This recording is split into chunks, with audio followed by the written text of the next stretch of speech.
Mike McCool here in the Royal Examiner studio, and with me today is Kristen Pence.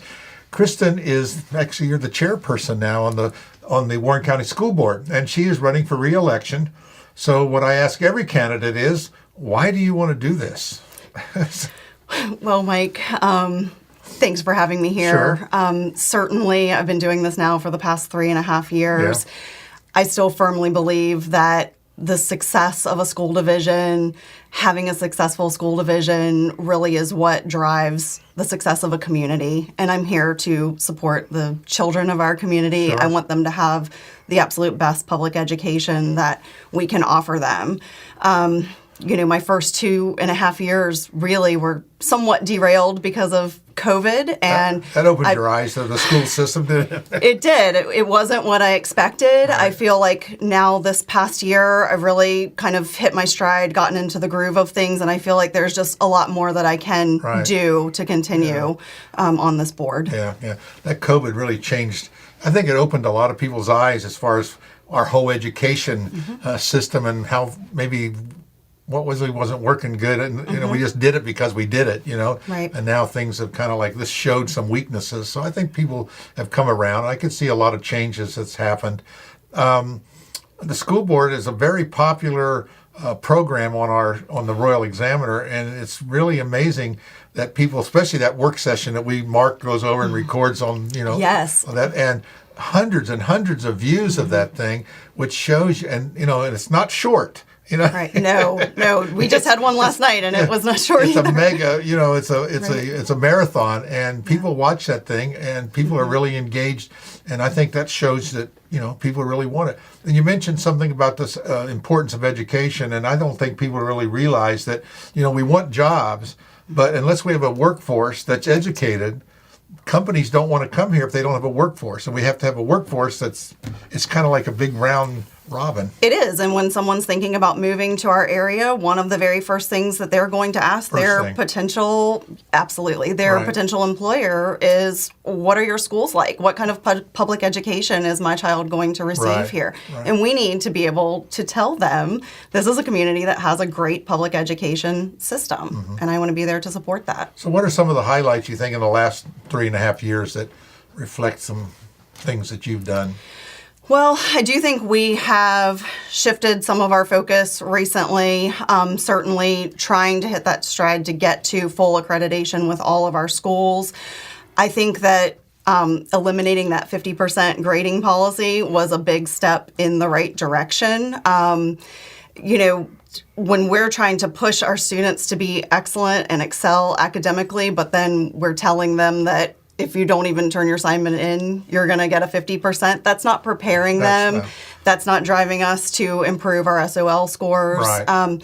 So I think that's been a big improvement. And of course, now we're really focusing on attendance, because if students aren't in their seats learning, that's a missed learning opportunity that day. Once it passes, it's hard to go back and catch those things up. You mentioned that 50%. I always thought, that's kind of crazy. We learn from our failures. Right. And by it's kind of like everyone getting a trophy. We know all that scenario, but we do. People don't realize that failing is how we learn, and when we have no failing, and that's been going on, and not just in Fort Worth, but school systems all around the country. This is social passing people along. Right, and I'm not sure where it started in Warren County, but I am happy to see that it's over. And that, I'm sure, has been an adjustment for our students this past year, because you sort of figure, hey, I know exactly how much or how little I need to do to pass a course. And then it's different all of a sudden, and we have higher expectations. Well, I know in the past we've had people miss half the school year and still pass and graduate, and it just seems... So I was looking at our attendance rates. I don't see the final numbers for the 22-23 school year, but certainly in 21-22, our overall division rate was something like 30% chronic absenteeism. So again, that's why this big push, we updated that attendance policy, have talked about it quite frequently at our recent meetings, just hopefully so parents and students really see the importance of sort of eliminating this chronic absentee issue Yeah, that we that's- have in our division. Yeah, so you're working on that. We're trying. So what else do you think? What are some of the other points? I know you. I think what I have seen from this school board, from previous school boards, that this school board is a lot more discussion, a lot more dialogue from all the members.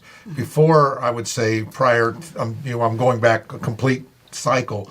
I just appeared that it was just a lot of rubber stamping.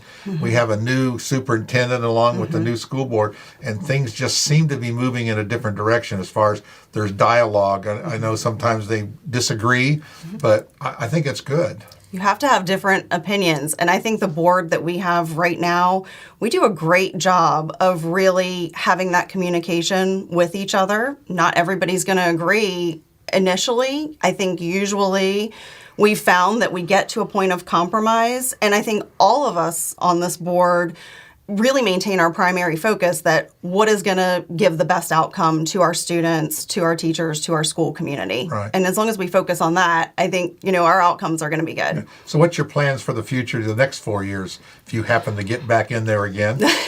Well, I think just still pushing forward with really trying to improve our overall scores.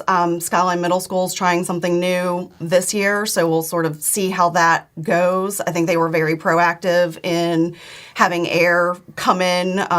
Let's see, American Institutes for Research. They did their study to sort of see, okay, what sort of different learning environment could we provide these students to help their overall education. So they're going to be switching to the 7-period day this year, so that will hopefully allow students that need that little bit of extra help. It's going to give them more time to every day focus on their 4 core subjects and then catch up where they're lacking in some of those math and English scores. Yeah. So we might find that works well as a model. Maybe it will change for Warren County too next. Do you think we're ever going to go back to teaching cursive again in school? It seems like, we teach cursive, we teach printing, and so I had a parent come in the other day, said that he went to somewhere in school years ago, and then he never learned to print, and they were marking his kid down because he couldn't print. And he only wrote cursive. And then I was talking to another person. We just did something at the Declaration of Independence, and people were saying, we got kids that can't even read these documents because they can't read cursive. And I thought, when did that happen in school? And I realized it has. Yeah, I was just having a conversation with a teacher about that on Monday. I think it's one of the 3rd grade skills or standards. Yeah. But yeah, I think now probably a lot of the time, even just having our students work on their print handwriting is a challenge. It's kind of like, I'm sure as a doctor, you get the joke about the doctor when you start off in kindergarten, you're printing, and then you go through the whole thing and you read prescriptions and you can't read it, and then on their headstone it's printed, or their headstone, is printed. So full it's kind of like a whole full circle. So yeah, it's printing. I have a older son that's older than you, and all he can do is print and can type. His cursive is his signature, and you barely can read it. So it's a shame that some people just never did adapt to it. And he can read it, but he can't really. He doesn't practice writing it too much. He can do it, but he never did it. So going forward, we're going to keep pushing that direction. Yes, I think so. We're going to keep, hopefully, just improving where we can in our school division. I think that I really enjoy the conversations that I have with teachers, parents that reach out to me as a board member, to us as an entire board. You have kids in school. I have an upcoming 2nd grader at Resi, so certainly I'm most active at that school, but I've enjoyed meeting with each of our other schools as well. I spend a lot of time at E. Wilson. Our Rotary Club sponsors the Early Act Club there. So that's made a big change in that school. It has. I think it's been a positive. I can see it. My grandson went there and was involved in that and other things. And that Boys the Gentleman program that they had, that one, when you just go over there and you see that, we've obviously done quite a few stories on it, but you can see that just teaching kids at the right age, how to shake hands and how to greet people and all little things that we just take for granted. Right. And the importance of community and giving back to your community. Right. Those kids do their trash pickups around the school, and they help the custodians, and they really enjoy doing it, and they see they have more pride in their environment when they're I think so. having a part of But it. those are good programs, and those have to be sanctioned by the school board. I mean, they put those on, and it's good. You've been beat up a lot here lately, the school board, on this Virginia, VSBA, is that what it's called? Yes. And SEL and SOL and all these other different acronyms. So, any outcome on that? Well, I think people have a misconception of how that influences the school board. there are some misconceptions out there. Of course, the new model policies were just released on July 18th. It came sort of in perfect timing. I had just toured Warren County High School the Monday before to sort of see what are we doing with our bathrooms, because that's Right. a hot topic. I found actually that we're doing everything exactly right at that school. We were fortunate enough when those high schools were built. They're large buildings. They're Right. built to accommodate probably 400 more students that are Right. in there right now. And they were built with a lot of single-user bathrooms. So when we got those model policies initially in 2021, it was fairly easy for the school division to just put these unisex signs up. Sure. When I spoke to all the administrators of each of the secondary schools, they said this is really a non-issue here because we have students using these single-stall restrooms, and they Right. use them for a variety of Right. reasons. I mean, Right. to avoid bullying, for Sure. medical issues. Sure. There's any number that a student is going to prefer to go into that private Sure, space. sure. So that we're doing right. Of course, the new model policies came out, like I said, on the 18th. And what I found so far in reading it is basically we just need to be in compliance with some of those new updates to parental involvement and parental consent. So Right, the only right. thing that's really going to change, at least that I'm seeing so far, is that at the start of school, because we do have parents that certainly support their transgender child, sure. we will now have to have documentation on file with the school. The parent is aware that their child is choosing to use a different name at school. So teachers are aware. No one's using a name that the parent's not aware of. And so that's sort of the mad rush right now because schools start on Wednesday. Yeah, so right. we want to make Before you sure, know it. right. So we want to make sure that everybody's on the same page with that and that our staff and teachers, everyone is aware, hey, this is a parent consent, parent communication process Right. that we're in. People say, "Oh, that doesn't happen." I said, "It's funny. Years ago, we had a kid. His name was Wayne, but he was at school. He told the teacher his name was Ted, and even they put it on all his records and everything. And the parents came to graduation and they said Ted. And my kid's name not Ted. Oh my goodness. So things. Sure. And my grandson, puts a different. They just I want this name. Okay, put that name down. And I think parents don't really know about about things as simple as that. And I think that's what Well, and there is parents get upset. absolutely. So yes, this will absolutely take confusion out for teachers as well because Right. they're not going to be referring to a student by a name that's different from the Yeah. parents. Everybody's going to be on the same page. And that's what it should be. I It think should. It's good. And then have allocations or allotments or conditions that you can change it. I mean, as long as the parental know. Yes. Because I remember a big thing when I was earlier in life.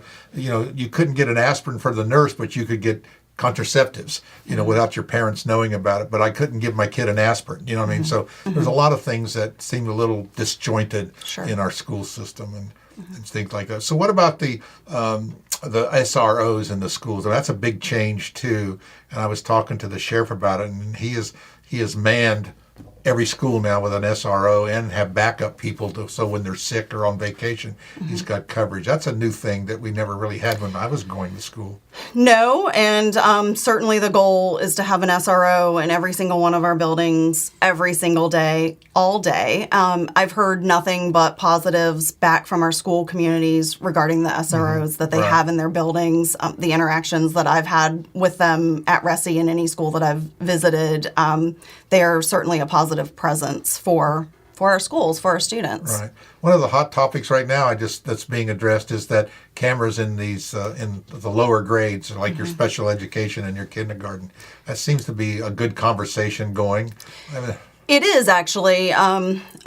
I've met with several teachers, several parents, because of course it's a huge change that was even brought up, discussed. I think that our board is doing a great job just sort of pausing that discussion so we Sure. can really hear from everybody in our school community, all the parents, all the teachers, and hear really every perspective of it. I think there was a lot of panic after that work session when we first Right. discussed the cameras, our sort of draft policy that we ended up saying, no, this is not a first reading, Right. came out, and teachers really felt like all of a sudden we're starting school on August 9th and there's just gonna be cameras everywhere we go. So we're really taking the time to look through what kind of policy could we develop, should we develop here, making sure that we're doing it the right way, that everybody is comfortable. I don't know what the outcome is actually going Right. to be. Are we going to have cameras? I'm not sure. That's still certainly deep in discussion, but the important thing of that is we are having the discussion and we're really hearing from lots of our community members Yeah. about it. The survey went out, I think, about a week and a half ago. Right. I have not seen the results Right. yet from parents and teachers. Right. I think overall, when you look at it from in the 30,000 foot view, people look at it and say, well, I can see it in those low grades, especially where people can't respond themselves and really don't know any better. I do know of cases where they put cameras like in hallways and things like that. And this hallway has it, this hallway doesn't. And they can see the difference of attitudes of how people respond and interact with one another versus, Sure. the old saying, someone's looking at you, I always say, just put a sign up and say you have them, Of course, Right. that's a problem too, that can backfire on you when it Right. happens. But, police officers did that when they started wearing their body cams. They had, I'm against it, I'm for it. Then they've come out and said, well, I think I can work around it, and it works out. Right. Both sides like it, I mean, maybe a compromise is That's what it takes. It takes a compromise. Well, and increasing commonplace, common space cameras. Well, that goes back to the school board, just having the dialogue and being willing to listen to it and have a discussion. Yeah, and we are, because it is a big decision to make. It's a big change. So we just want to make sure that we hear every option and every potential outcome. Okay, and at the meetings, you give parents an opportunity to come and address the board. And so, and that's part of the chairman's job, is to let them speak, and not intimidate them. And I don't think I don't think I'm intimidating. No. I think, and you give people an opportunity, and that's what people should do. If you got a question, pick up the phone and Yes. call our representatives. And I don't think people take full advantage of that. And, Maybe not, but we do get a lot of communication. And I think as a board, we really try to put it out as much as possible that we want to hear Right. from you. And I always tell people, if I don't know the answer right away, I'm definitely going to know Right. where to find the answer. Right. So I think just keeping that communication lets us know what we're doing well and what we really need to focus on changing. Because we're not in the schools as board members Right, exactly. every single day. We're Right. rarely in there. We're hearing, we have to hear from inside the schools Right. what is happening. Right. Well, I appreciate it. Anything else you want to, I've taken up a lot of your conversation, but anything else you want to talk about, discuss, your campaign, where people can get hold of you? You have any events coming up? That it's still early. I mean, I know early voting does start September 22nd, which will be here before you know it. It does start September 22nd. Yeah, it's hard to believe. People are reaching out to me on Facebook and by email. I'm absolutely happy to meet with anyone that has questions about what I've done over the past 3.5 Sure. years, what I plan to do. I really just hope to see everybody out from South River on November 7th. Right. And I'm looking for their support. Well, what I'll do is I'll put your Facebook link and the email and everything that you want to use in the story here, where people can go ahead and send you a message, get in touch with you, and open a dialogue. How's that? I appreciate it. Well, Thank you. Kristen, I really appreciate you coming in and talking to us, and good luck on the election. Thank you. Thank you for your time.